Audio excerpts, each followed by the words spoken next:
Hello guys, this is sigma institute of excellence. I am Nikhil Solanki. हमने कल SS का part 1 बनाया था, चैप्टर 9। इसका मार्किंग पैटर्न भी मैंने आपको बता दिया था।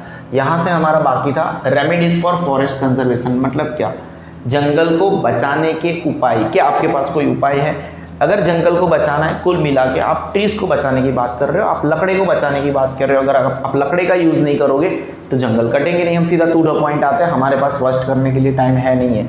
5 या 10 मिनट का इंट्रोडक्शन, हम ये है वो है, ये सब हमारे पास टाइम नहीं है। तो हमें तो सबसे पहले रिसर्च करना पड़ेगा। क्या रिसर्च करना पड़ेगा बच्चों? Research should be carried out to find out option of food. लकड़े का कोई ना कोई ऑप्शन ढूंढना, उसके लिए रिसर्च करना पड़ता है। कैसी बात कर रहे हो सर? आपको पता है, ये देखो, आपको पुराना जमाने का घर था। यहाँ पे क्या करते थे हम, पता है? चूल्हा हुआ करता था, इसके ऊपर खाना बनता था। तो ये चूल्हे क्या डालते थे आप? लकड़ियाँ डालते थे, वुड डालते थे, ठीक है। अब आपके घर में क्या होता है? एलपीजी सिलेंडर होता है, ठीक है, रेड कलर का होता है एलपीजी सिलेंडर। या तो फिर घर में क्या है? गैस की पाइपलाइन है, ठीक है। तो ये इसकी वजह से क्या लकड़े बच नहीं रहे, बाय एंड लार्ज बच रहे हैं। तो ऐसी और रिसर्चेस करने चाहिए, ऐसे और रिसर्चेस करने चाहिए। Should be carried out to find out option of wood. मतलब क्या सर? एक एग्जांपल दो। ये तो पहले का एग्जांपल दिया, और क्या रिसर्च कर सकते हैं आप? क्या यूज कर सकते हो आप? पेन से किस में लिखते हो? नोट में। कागज किससे बनते हैं? लकड़े से बनते हैं, ठीक है। तो हमें और भी कुछ ढूंढना चाहिए कि जिसकी वजह से आपको लिखने की जरूरत ना पड़े। लिख रहे हो तो किसी और चीज में लिख रहे हो, एटलीस्ट पेपर पे लिख रहे हो तो वो लकड़े से ना बने, ऐसा कोई रिसर्च होना चाहिए। और अगर ऐसा हो गया, this will reduce the usage of would. ऐसी कोई रिसर्च हो गई जहां पे हमें लकड़े को, ट्रीज को काटने की जरूरत नहीं पड़ रही है, तो फिर this will reduce the uses of would and इसकी वजह से जंगल बच जाएंगे, ठीक है। Now, wherever trees are to be cut inevitably, inevitably मतलब unavoidably, मतलब कंपल्सन है, काटना ही पड़ेगा। क्यों? फॉर द डेवलपमेंट वर्क और for necessity. What is the meaning of development work? देखो, अहमदाबाद से बॉम्बे तक एक एक्सप्रेस वे बनाना है, ठीक है, जहां पे हम बहुत जल्दी पहुंच सकते हैं बॉम्बे तक। अगर ऐसा एक्सप्रेस वे बनाना है तो आपको नहीं लगता बीच में बहुत सारे ट्रीज आएंगे, बहुत सारे ऑब्स्टेकल्स आएंगे? और जो भी ट्रीज आ रहे हैं, क्योंकि वो डेवलपमेंट प्रोजेक्ट है, क्या हमें वो ट्रीज नहीं काटने पड़ेंगे? हाँ, काटने पड़ेंगे। लेकिन अगर आप ऐसे ट्रीज काट रहे हो तो आपको नहीं लगता जो ट्रीज, जो भी प्रजाति के ट्रीज काटे हैं, वही ट्रीज आप किसी और जगह पे नजदीक में या थोड़े दूर उगा लो? हाँ, आपकी जवाबदारी बनती है। New trees of the same species should be grown. हाँ, उगाने चाहिए, ठीक है। इसके अलावा और क्या कर सकते हो? ये रेमेडीज है। रेमेडीज है मतलब फ्यूचर की बात कर सकते हो। शुड से आंसर देना चाहिए आपको। कैसे देना चाहिए? शुड से। There should be a total ban on for cutting trees which are not grown fully. जो पता है, छोटे छोटे जवान ट्रीज होते हैं, जवान यंग ट्रीज होते हैं, उसको बिल्कुल भी काटना नहीं चाहिए। उसके ऊपर बैन होना चाहिए। अभी तक बैन नहीं है, लेकिन ऐसा अगर कोई कर रहा है तो उसके ऊपर टोटल बैन होना चाहिए। तो बेसिकली हम क्या पढ़ रहे हैं? रेमेडीज फॉर फॉरेस्ट कंजर्वेशन, जंगल को बचाने के उपाय, तरीके। तो रिसर्च हमने क्या बोला? ऐसा जब भी है ना तो शुड में आंसर होना चाहिए, ठीक है। तो remedies should be carried out, क्यों पर? To find out option of the wood. Wood के ऑप्शन के लिए, sorry, research should be carried out. वो बोलने में थक गया हूं, रात का टाइम है, 9:30 ऑलमोस्ट बज चुके हैं। Research should be carried out to find out the option of the wood. लकड़े का ऑप्शन ढूंढने के लिए कोई रिसर्च करनी चाहिए। जैसे हम एलपीजी, वो भी एक रिसर्च का ही परिणाम है। This will reduce the usage of would. लकड़े का यूज इसकी वजह से कम हो जाएगा, और अगर ऐसा हो रहा है तो जंगल बच जाएंगे। और फिर अगर आपको और आगे बढ़ के ऐसा हो रहा है, इनएविटेबली, अगर अनअवॉइडेबली आपको कोई ट्रीज काटने पड़ ही रहे हैं, wherever, जब भी there are to be cut inevitably for the, wherever the trees are to be cut inevitably for the development, और कोई कंपल्सन है, work और for necessity, new trees of the same species, same to same प्रजाति के नए trees आपको उगाने चाहिए। there should be a total ban for cutting trees, जो यंग ट्रीज है, जवान ट्री है, उसको काटने के लिए टोटल बैन होना चाहिए। आपका पहला पॉइंट था, पहले पॉइंट की 4 लाइनें थी। MCQ जब भी आए ए सेक्शन, वो मैप आप बैंक ऑन टारगेट रहोगे, ये मेरा गारंटी है। पूरा वीडियो देखते रहना। दोज इंडस्ट्रीज, ऐसी industries which receive their raw material from the jungle should be compelled for afforestation for future needs. ये भी बढ़िया है।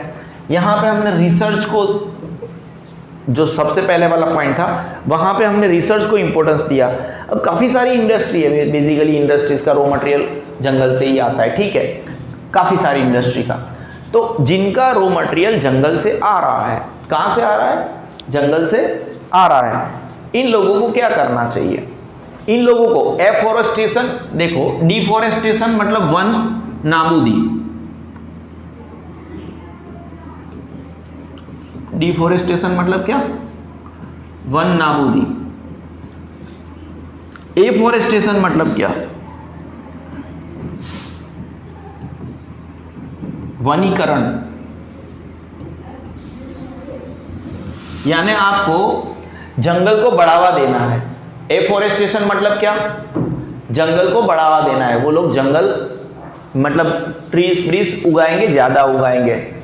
तो जो भी इंडस्ट्री अपना रॉ मटेरियल अगर जंगल से प्राप्त करते हैं, शुड बी कंपेल्ड,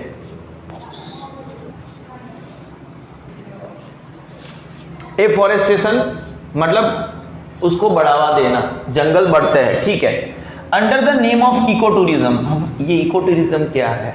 ठीक है, इको टूरिज्म मतलब हम जब जंगल में जाते हैं, ठीक है, जंगल में जाते हैं कि यार चलो इनको ये देखते हैं, वो देखते हैं,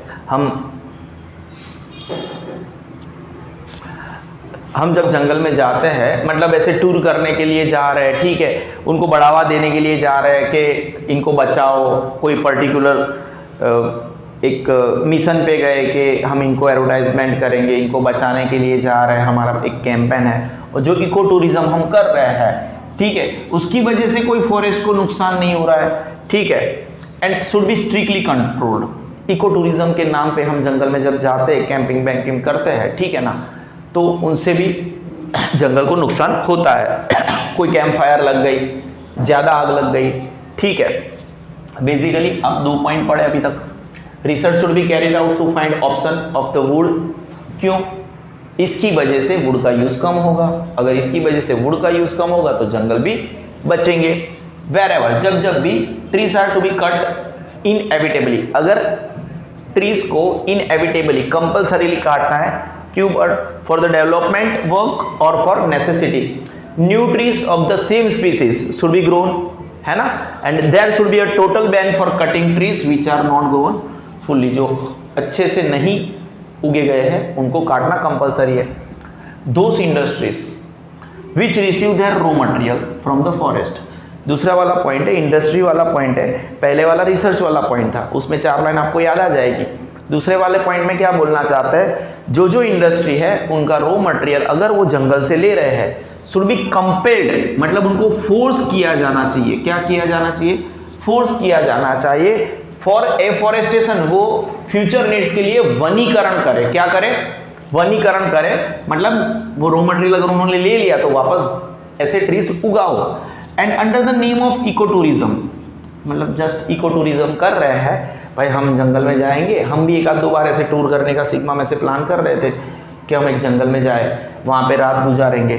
तो ये जो इको टूरिज्म के नाम पे सब धतिंग चल रहा है, the forest cover should not be damage and should be strictly control, और उसको स्ट्रिक्टली कंट्रोल किया जाना चाहिए, ठीक है। उसके अलावा तीसरे वाले पॉइंट पे ऊपर हम क्या करने चाह रहे हैं? Wide spread public awareness programme should be organised among the local people. जो लोकल पीपल है वहां पे उनको बताना चाहिए, अवेयरनेस होनी चाहिए कि जंगल कितने जरूरी है, पेड़ों को नहीं काटना है। पेड़ों को काटोगे तो आपको तो नुकसान होगा, पूरी दुनिया को नुकसान होगा। तो wide spread public awareness programmes should be organised among the local people. जंगल के आजू बाजू जितने भी लोकल पीपल है उनके अंदर पब्लिक अवेयरनेस प्रोग्राम्स होने चाहिए, वाइड स्प्रेड, बड़े पैमाने पे होने चाहिए, ठीक है। Research should be carried out to find the option of the wood. और अगर आप रिसर्च कर रहे हो, this will reduce the usage of wood, और उसकी वजह से जंगल भी बच जाएंगे। एट द सेम टाइम जब भी ट्रीज को इनएविटेबली आपको काटने का कंपल्सन है तो आपको क्या करना चाहिए, सेम प्रजाति के ट्रीज फिर से उगाने चाहिए। और there should be a total ban, आपका टोटल बैन होना चाहिए for cutting trees which are not grown fully. दूसरे वाले पॉइंट पे है इंडस्ट्रीज, जो ऐसी इंडस्ट्रीज जो अपना रॉ मटेरियल कहां से हासिल कर रही है, जंगल से, उनको कंपेल करना चाहिए, फोर्स करना चाहिए that they should do afforestation. आप अपनी लैंग्वेज में लिख सकते हो, under the name of eco tourism the forest cover should not be damage. Eco tourism के नाम पे फॉरेस्ट कवर का बिल्कुल भी डैमेज नहीं होना चाहिए और शुड बी स्ट्रिक्टली कंट्रोल्ड। तीसरा वाला पॉइंट है पब्लिक अवेयरनेस का पॉइंट है। Wide spread public awareness programme should be organised among the local people. जो लोकल पीपल है उनके बीच में वाइड स्प्रेड बड़े पैमाने पे पब्लिक अवेयरनेस प्रोग्राम्स होने चाहिए। ये हमारे 3 पॉइंट थे। अब मैं इसको रिपीट नहीं करूंगा, मैंने जितने भी एसएस के वीडियो बनाया है उसमें से हमेशा मैं चीजों को रिपीट करता हूं, फिर एक चीज आने के बाद, एक वक्त आने के बाद उसको मैं रिपीट नहीं करता हूं, ठीक है। जो रेगुलरली देखता है हमारे वीडियो उनको हमारा स्टाइल पता होता है, इसीलिए बच्चे शायद वीडियोस देखने आते भी है, ऑलमोस्ट उनका रटना भी हो जाता है और समझना भी हो जाता है। The importance of forest and their conservation strategies should be included in the syllabus of schools and colleges। ये भी बढ़िया है। They should explain the necessity of, जैसे आपके स्कूल, ये तो ऑलरेडी आपके अंदर इंक्लूडेड है, तो इसको हम क्या शुड भी लिखे, ठीक है। क्या ये आपके करिकुलम में, क्या आपके स्कूल और कॉलेज के अंदर इंपॉर्टेंस जो है, तो यहाँ पे शुड भी ये जस्ट लिखा हुआ है ताकि आगे जाके अगर आप में से कोई बुक बनाने में शामिल हो रहा है तो वो भी इन चीजों का ध्यान रखे, ठीक है। फिर भी द इंपोर्टेंस ऑफ फॉरेस्ट, जंगल का महत्व और फिर उनको बचाने का महत्व, and their conservation strategies should be included in the syllabus, कि उनको हम कैसे बचा सकते हैं, उनकी स्ट्रेटेजीज, इनको हमें सिलेबस में इंक्लूड करना चाहिए। कहां पे, स्कूल और कॉलेजेस में। And they should explain the necessity for forest conservation, उनको ये भी बताना चाहिए कि जंगल को बचाना कितना जरूरी है, necessity. Social forestry and agro forestry. Social forestry क्या है पहले ये बता दो, ठीक है, टर्मिनोलॉजी को समझ लो। सोशल फॉरेस्ट्री मतलब क्या होता है कि काफी सारे एरिया में एक ऐसा खाली लैंड पड़ा होता है, फैलो लैंड्स पड़ा होता है, अनयूज्ड लैंड है, ठीक है, एक अनयूज्ड लैंड या तो फिर फैलो लैंड है, ठीक है। आपको यहाँ पे मतलब पेड़ उगाने चाहिए, अनयूज, जहां पे बिल्कुल भी जिस लैंड का यूज नहीं हो रहा है वहां पे पेड़ उगाओ। उगाएगा कौन, हम जैसे लोग उगाएंगे, यानी उसको आप सोशल फॉरेस्ट्री नाम दे सकते हो, ठीक है। बहुत डीप टर्म है, टर्मिनोलॉजी उसके टाइप्स ऑफ सोशल फॉरेस्ट्री है, लेकिन उसके अंदर हमें इतना डिटेलिंग में पढ़ना नहीं है, तो उसके अंदर मैं डिटेलिंग में जाऊंगा नहीं। सिर्फ 2 या 3 वर्ड है जो इंपॉर्टेंट है वो आपको मैंने समझा दिए। व्हाट इज एग्रो फॉरेस्ट्री, ठीक है।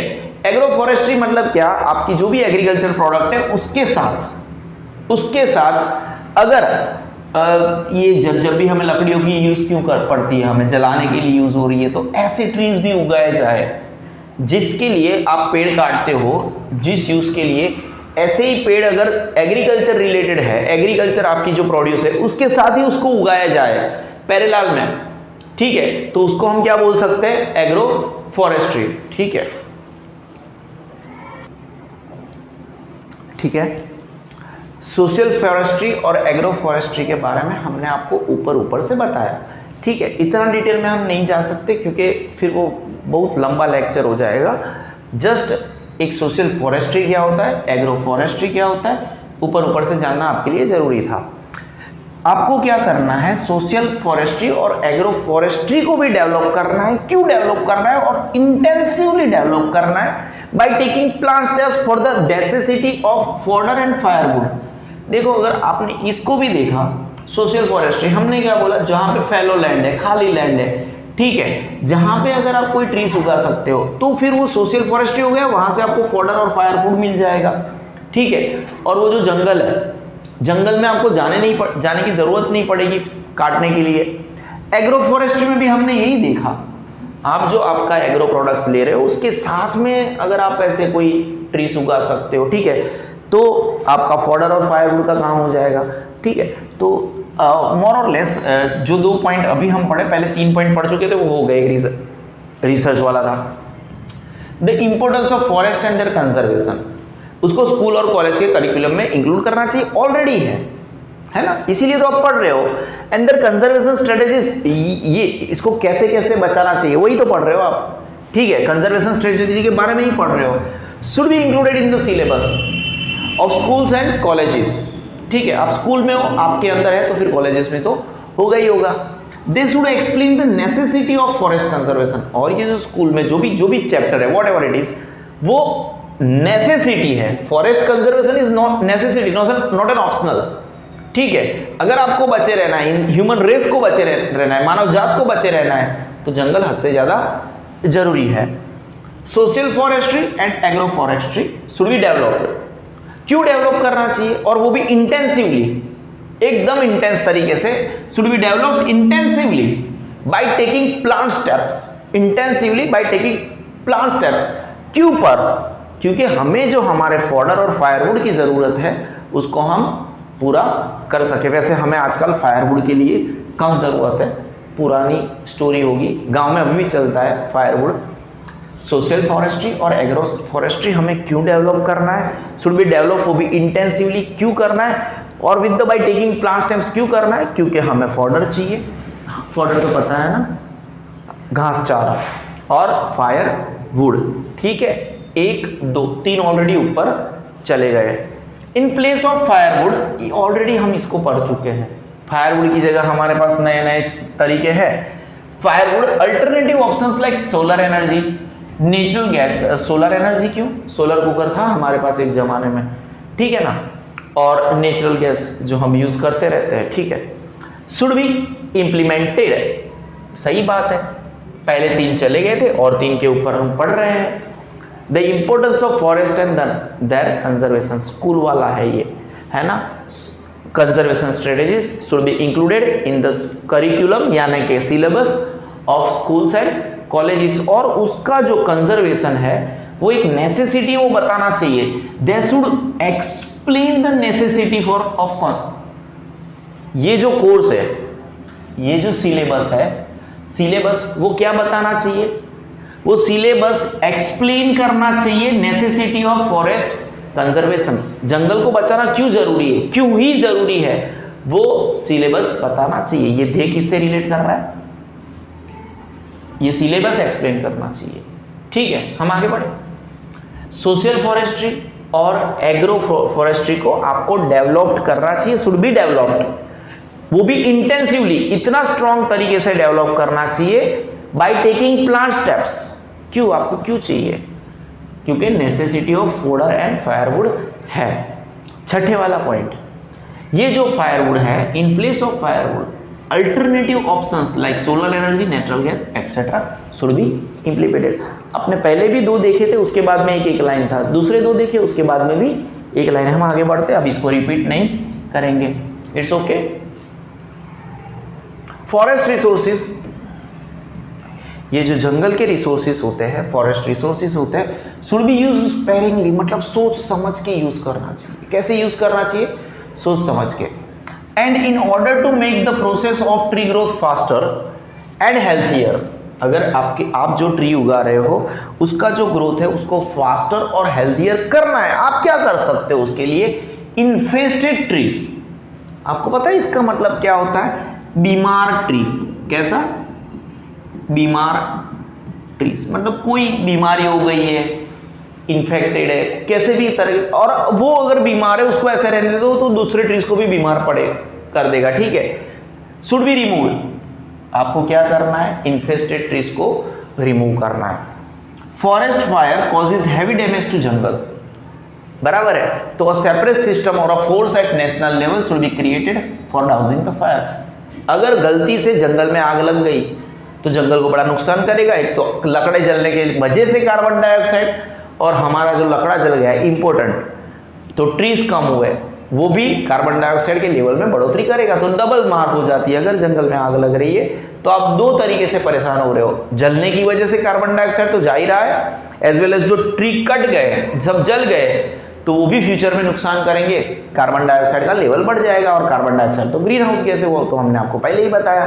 Forest fire causes heavy damage to forest, A separate system or a force at national level should be created for dousing the fire. Due to increased means of transportation, है ना, and easy travel, ये थोड़ा वो pilgrimage परिक्रमा वाला line है, thousands of pilgrims reach religious, spelling गलत है, religious places in forested area to attend Bhandara, fairs और the परिक्रमा। आपने पहले के ज़माने में देखा नहीं था, आपके मम्मी पापा को पूछना, उनके दादा दादी इतना ट्रैवलिंग नहीं करते थे क्योंकि ट्रेन में जगह मिलना, बस में भी धक्का मुक्की, ठीक है। अब तो क्या है, खुद का गाड़ी है, हर संडे लोग घूम रहे हैं, इतना ट्रैवलिंग करते हैं और इसकी वजह से लोग भगवान के वहाँ पे भी कुछ ज़्यादा इन्वॉल्व होने लगे। पहले के ज़माने में मंदिर ऐसे थोड़े से पुराने से लगते थे, लेकिन अभी तो मंदिर भी हाई फाई हो गए क्योंकि लोग जाते हैं, लोग पैसा भी बहुत देते हैं।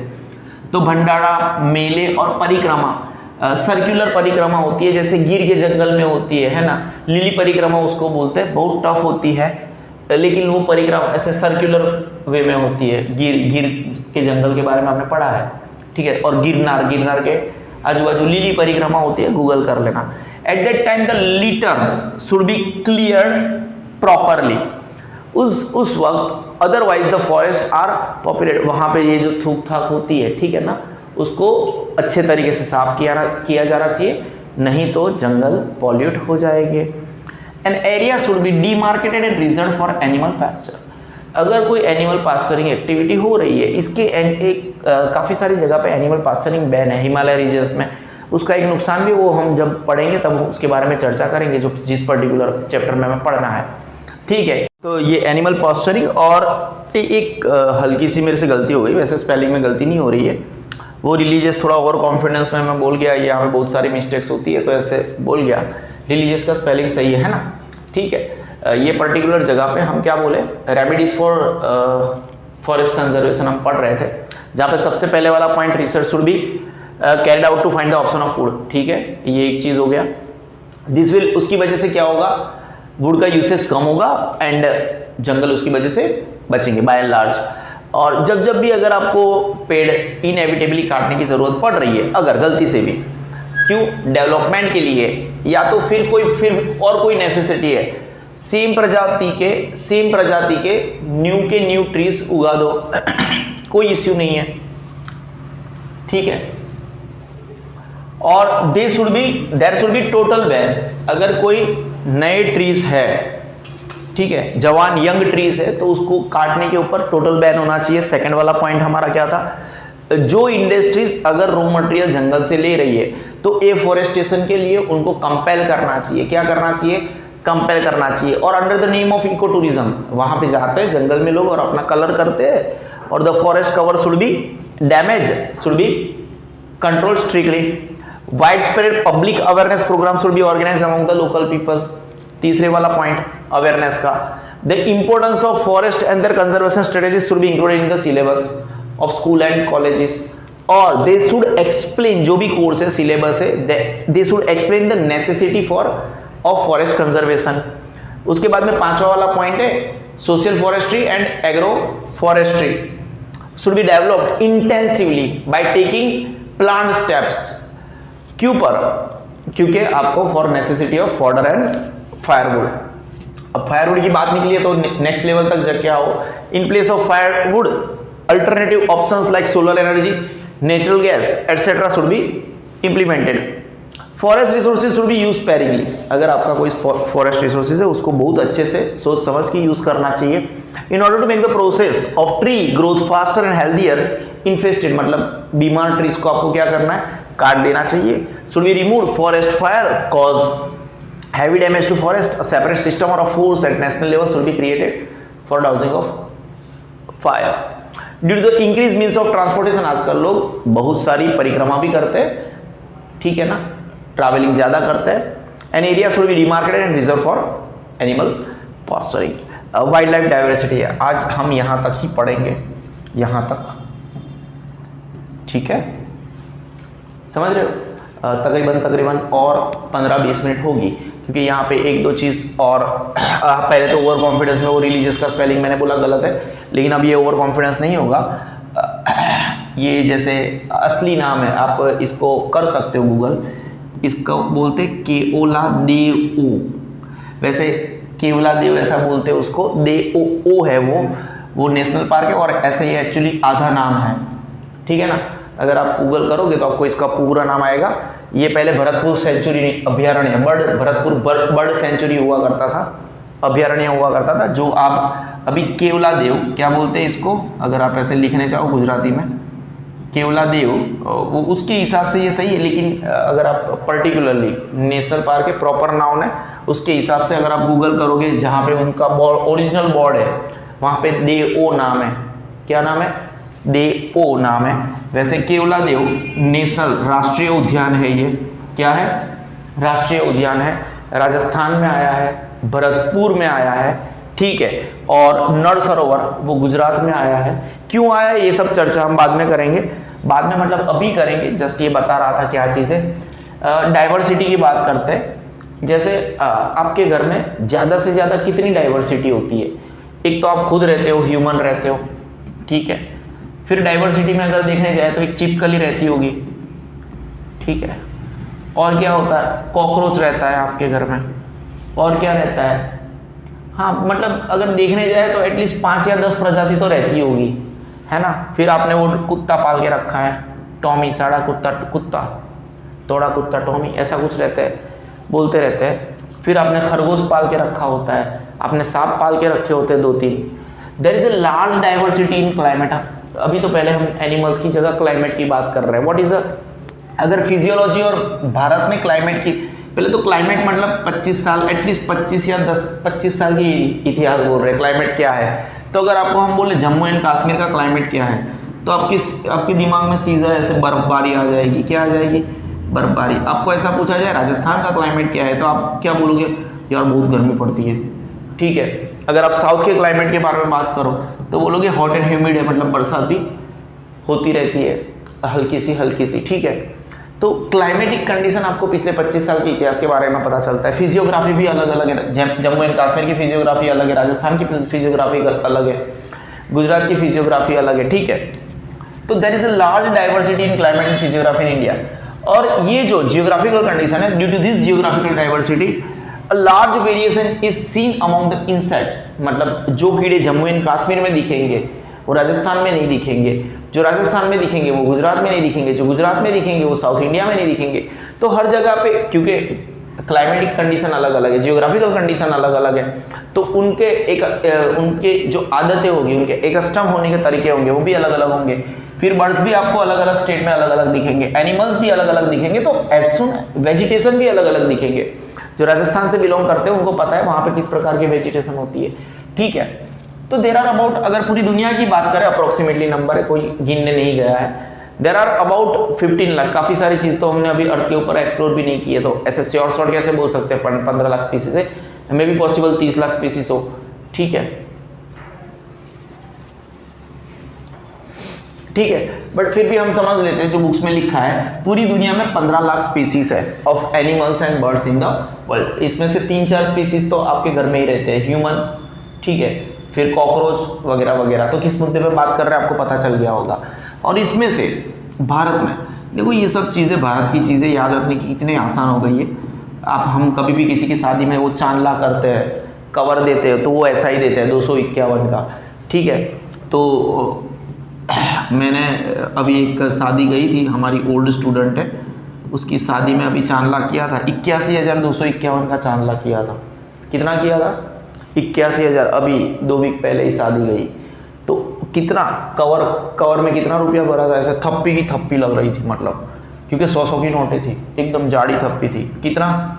81,251। और लकीली ये मैंने जो कवर में पैसा भरा, उतनी ही स्पीसीज इंडिया में है, 81,251। कोई डाउट है आपको? किसकी शादी में किया था वो पता नहीं। और दूसरी बार मेरे को शादी में इनवाइट भी मत किया करो, क्योंकि मेरा ईगो हट जाता है।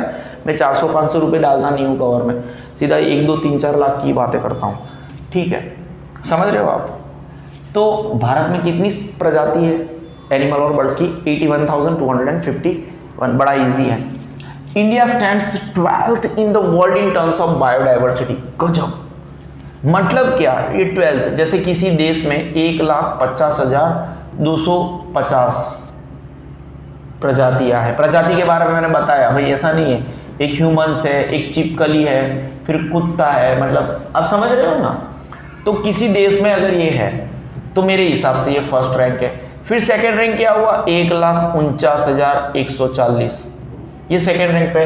तो हमारे देश में जो डाइवर्सिटी है 81,251। हम कौन से नंबर पे बेटा, 12वें नंबर पे है। कौन से नंबर पे है, अगर आपको ये याद रखना है तो मैं जो शादी में गया था वो कब गया था पता है आपको, 12 तारीख को ही गया था।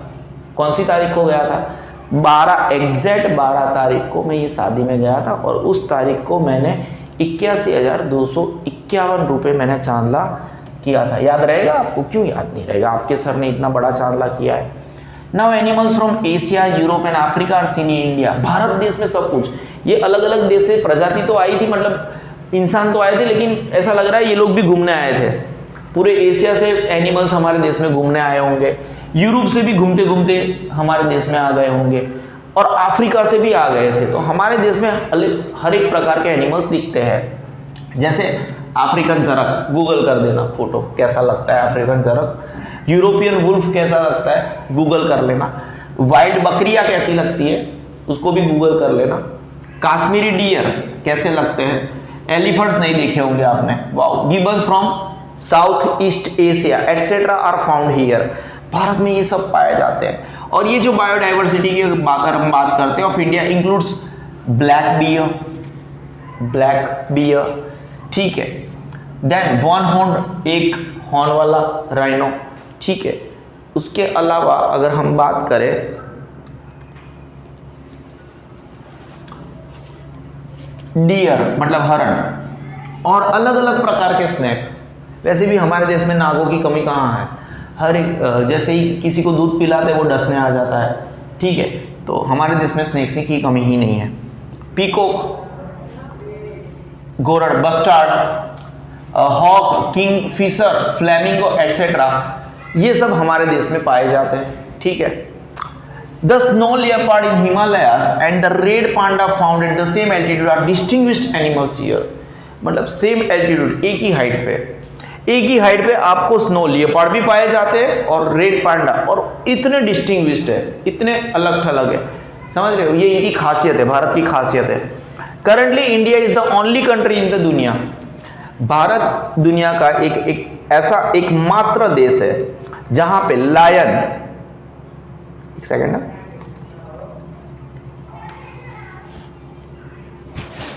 जहां पे टाइगर और लायन एक साथ में, डिस्टिंग्विश का मतलब होता है important,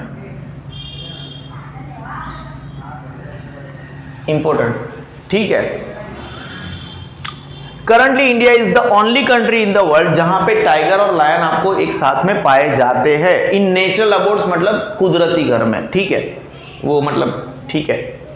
during winter migratory birds from distance, अलग अलग प्लेसेस से throng into the watershed areas of, हमने पहले ही बोला, केवलादेव नेशनल पार्क भरतपुर में आया है, राजस्थान में आया है, आपके मैप में आ सकता है। नर सरोवर इन गुजरात टू स्पेंड विंटर, वो भी आपके मैप में आ सकता है। नर सरोवर IMP है, ये वाला पोर्शन IMP है। Now sea turtles come to lay eggs along the sandy coast of Odisha, याद रखना, ओडिशा के सैंडी कोस्ट के ऊपर सी टर्टल्स अंडे रखने आते हैं, याद रखना। I am repeating myself, याद रखना।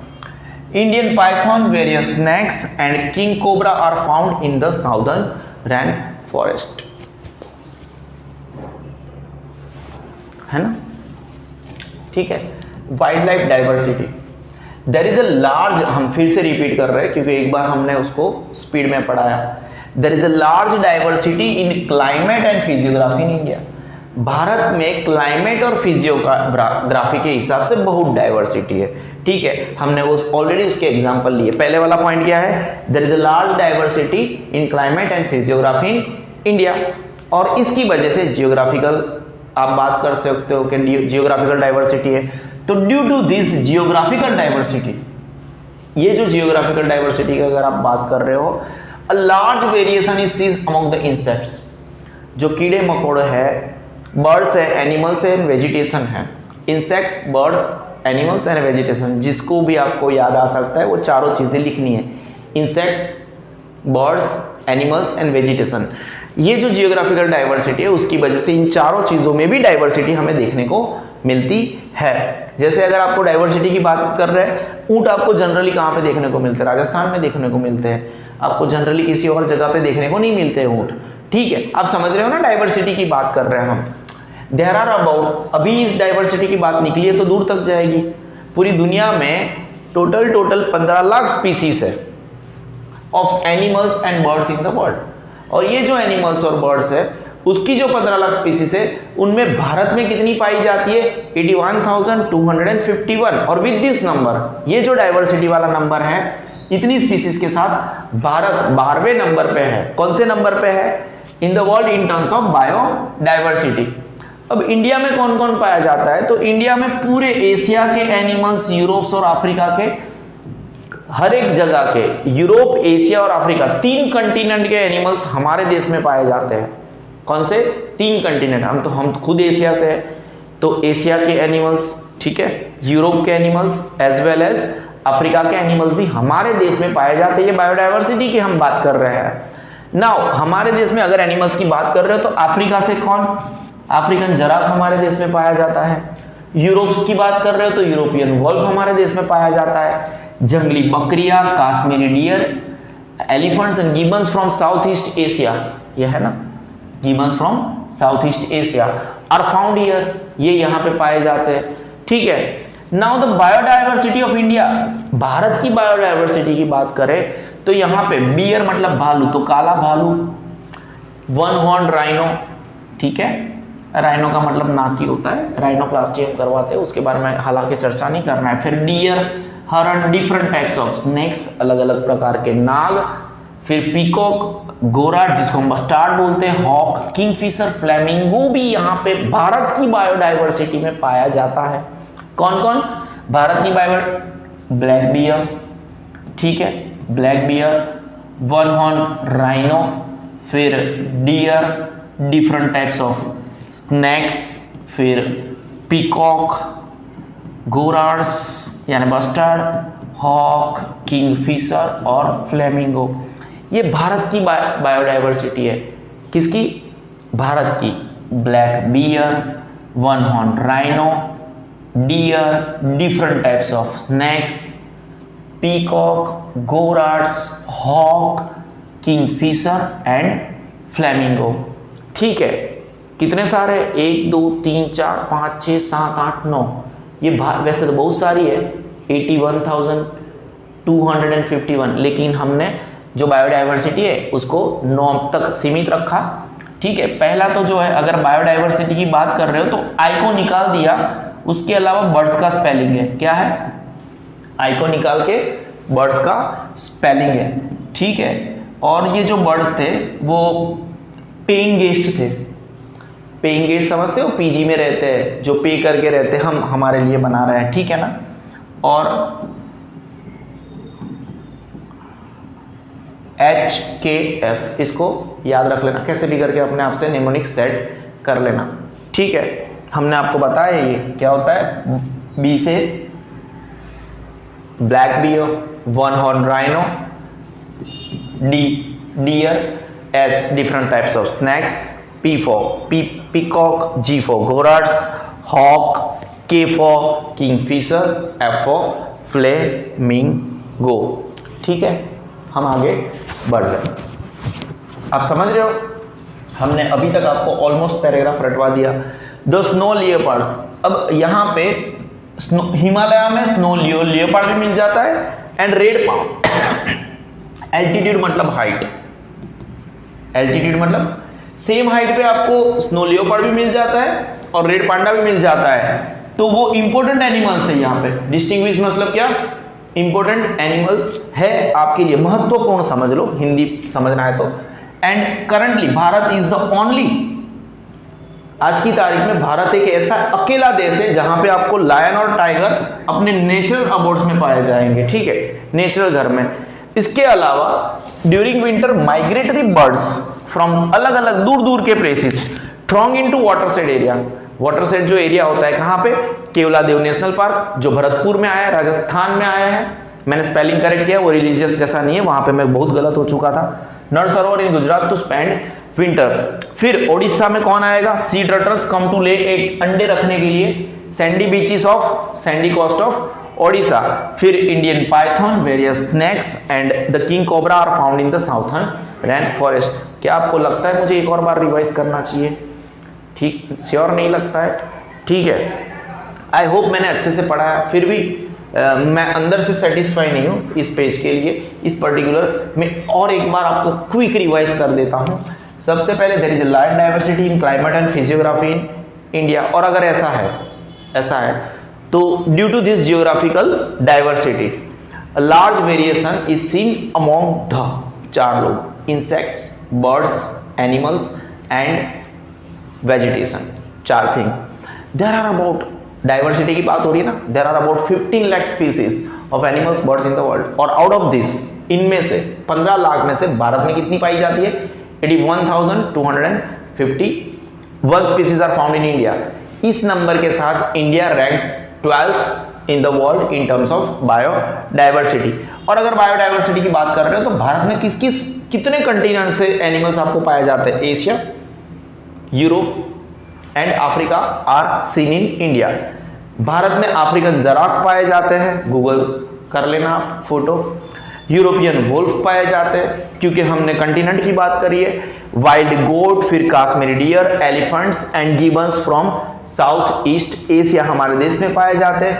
उसके बाद में the biodiversity of India, birds का स्पेलिंग जिसमें से BIRDS होता है, इसमें से हमने I निकाल दिया था। ठीक है, जो बर्ड्स आए थे वो पेइंग गेस्ट थे। क्या थे? पेइंग गेस्ट थे, एज वेल एज